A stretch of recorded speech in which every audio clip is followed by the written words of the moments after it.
Hello বন্ধুরা, কেমন আছো? আমি আজকে রান্নাঘরে এসেছি মোচার একটা নতুন রেসিপি নিয়ে।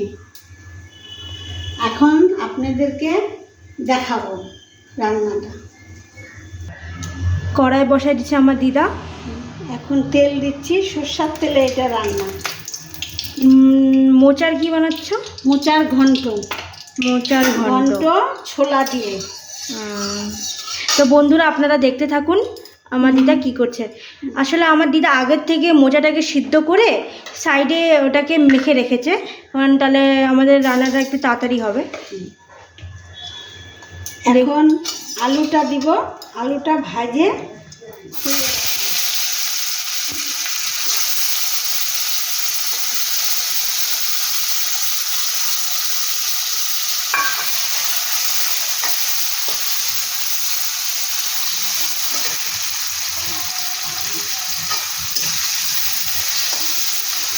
আলুটা ভাজতে দিলাম। আলুটা একটু লাল লাল হয়ে গেলে তো আপনাদেরকে দেখাচ্ছি। তারপরে আলুটা তুলে রেখে তারপরে আপনাদেরকে আবার দেখাবো। তো বন্ধুরা আপনাকে একটু পরে আবার দেখাচ্ছি, আলুটা 5 মিনিট ভাজা হয়ে যাক, তারপরে আপনাদেরকে দেখাচ্ছি। তারপরে হ্যালো বন্ধুরা, আমি এখন আলু আমার ভাজাটা হলো, তুলে নিচ্ছি। দেখুন লাল লাল করে সবাই ভাজবেন। হ্যাঁ, না আলুটা লাল লাল করেই ভাজলাম, ঘিয়া কালার করে ভাজলাম, বেশি ভাজলে আবার ভালো লাগে না।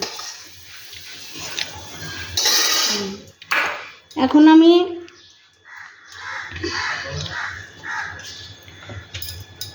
তেজপাতা দিলাম, শুকনো লঙ্কা, জিরা,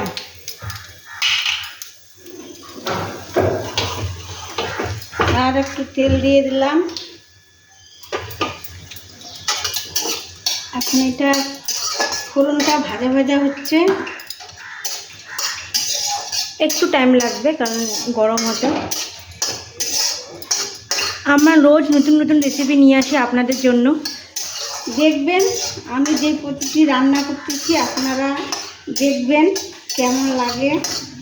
সম্পূর্ণ ভিডিওটা ভালো করে দেখবেন, তাহলেই বুঝতে পারবেন। আজকে তো নিরামিষ, আজকেও পূজার দিন, আজকেও নিরামিষ আমাদের।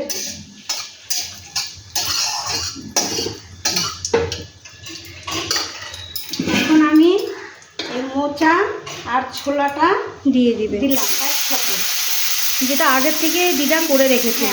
সিদ্ধ করে রাখছিলাম, সিদ্ধ করে থেকে রেখেছিল। হ্যাঁ।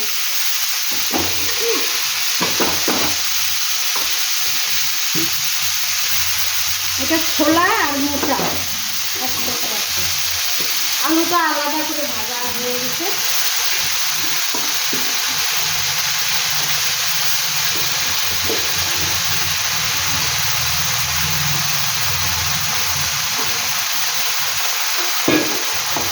এক্ষুনি কড়াইটা পড়ে যেত, না তো একটু গড়বড় হয়ে যেত এক্ষুনি।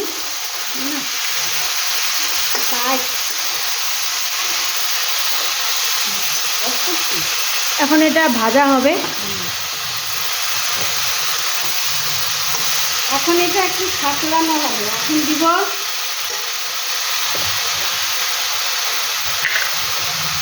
লবণ, দিব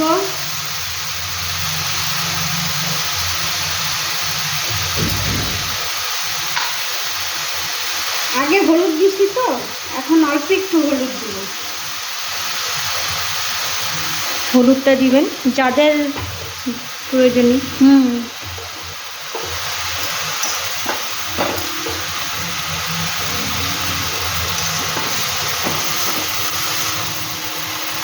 তাহলে ওইটা এখন ভাজা ভাজা হবে, সাতলানো হবে। তারপরে মশলা দেবো। তাহলে আপনাদেরকে একটু পরে দেখাচ্ছি সাতলানোর পর।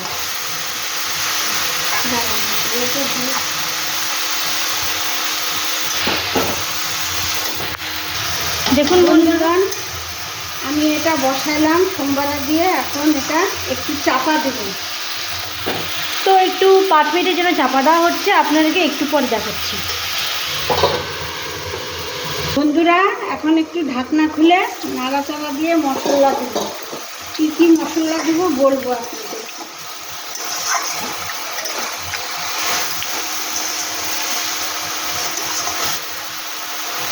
আদা বাটা, লঙ্কা বাটা, আর এটা জিরা বাটা, একসাথে তিনটা। আলাদা আলাদাই। তো বন্ধুরা আদা বাটা, জিরা বাটা এগুলো দিল, লঙ্কা বাটা। লঙ্কা বাটা দিল।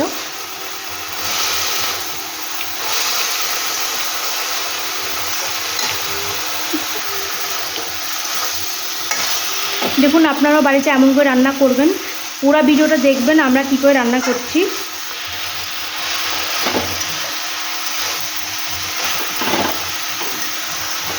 মোচার ঘন্টার মধ্যে ছোলা দিয়ে রান্না করলে খুব সুন্দর হয় খাইতে। অল্প করে ছোলা দিতে হবে, দিয়ে রান্না করে তারপরে নামানোর আগে ঘি, গরম মশলা আর আমার একটা বাটা আছে, ওই বাটাটা দিয়ে নামাতে হবে।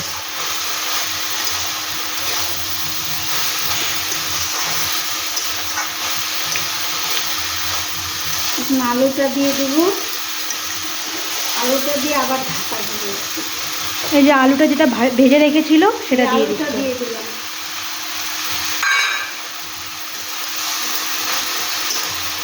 আলুটা দিয়ে আবার একটু ঢাকা দিব।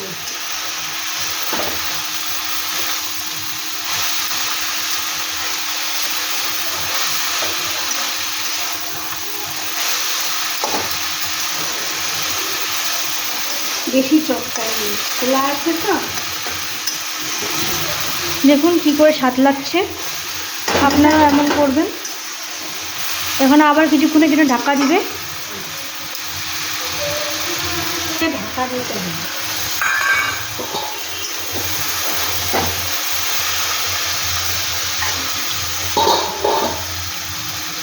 আমি লঙ্কা বাটা দেই নাই, কাঁচা লঙ্কা দিচ্ছি, তাও সামান্য একটু কাশ্মীরি লঙ্কা দিলাম। কাশ্মীরি লঙ্কার করে যারা দেওয়ার ইচ্ছে তারা দিবে, আমি দেই না, তাও একটু দিলাম আর কি।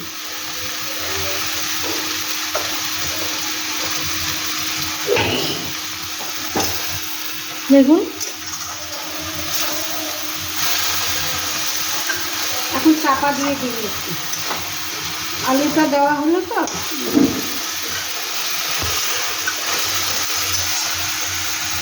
এখন চাপা দেওয়া হচ্ছে কিছুক্ষণের জন্য, আপনাকে একটু পর দেখাচ্ছি।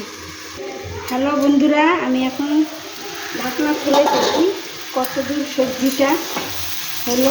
ঘন্টটা আমার ঘন্ট হয়ে আসছে।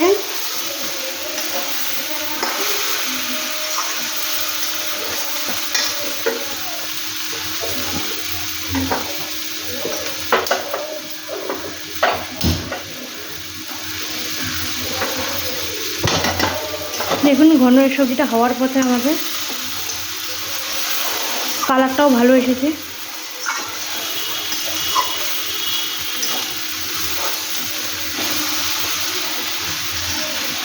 এখন দিব একটু চিনি,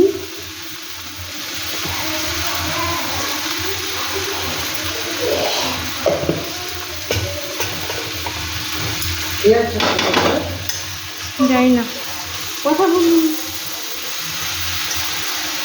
এখন দিলাম একটু চিনি,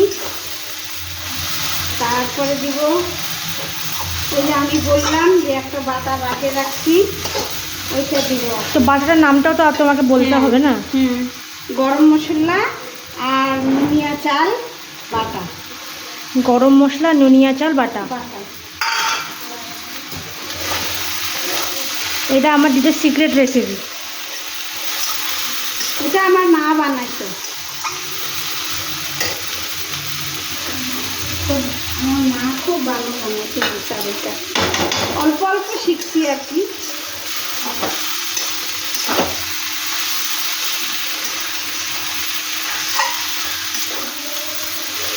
তোকে সবজিটা কি হওয়ার পথে? হ্যাঁ, সবজিটা হওয়ার পথে।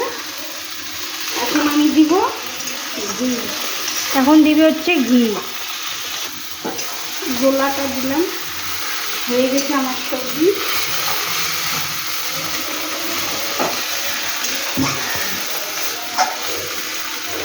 আপনারাও বাড়িতে রান্না করে দেখবেন, ছোলা দিয়ে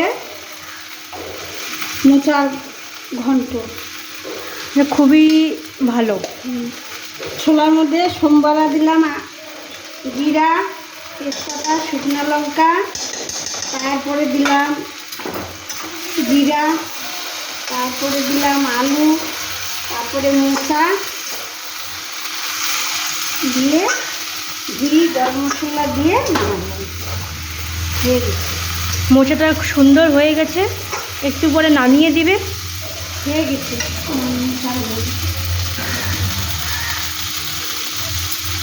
দেখুন মোচাটা খুব ভালো কালারও হয়েছে। এখন এটা আমার দিদা নামাচ্ছে।